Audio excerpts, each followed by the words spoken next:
திருப்பூர் மாவட்டம் தாராபுரம் பொள்ளாச்சி சாலையில் உள்ள கோகுலம் காலனி பகுதியில் அரிசி ஆலை கணக்காளர் வீட்டின் கதவை உடைத்து 30 பவுன் தங்க நகை மற்றும் 3 லட்சம் ரூபாய் ரொக்கம் கொள்ளையடிக்கப்பட்ட சம்பவம் பரபரப்பை ஏற்படுத்தியுள்ளது.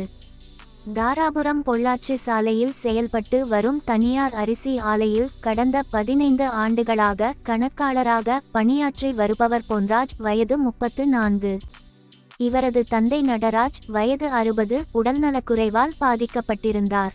இதையடுத்து பொன்ராஜ் நேற்று காலை 11 மணியளவில் வீட்டை பூட்டிவிட்டு தனது தந்தையை சிகிச்சைக்காக பொள்ளாச்சியில் உள்ள தனியார் மருத்துவமனைக்கு அழைத்துச் சென்றுள்ளார்.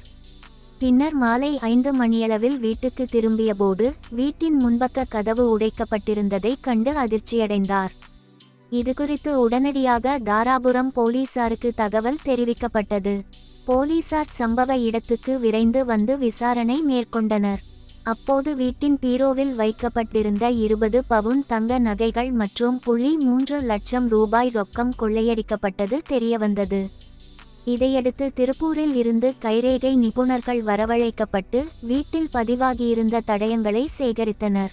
மேலும் மோப்பநாய், ராஜா வரவழைக்கப்பட்டு கொள்ளையர்கள் விட்டுச் சென்ற தடயங்களை போலீசார் ஆய்வு செய்தனர்.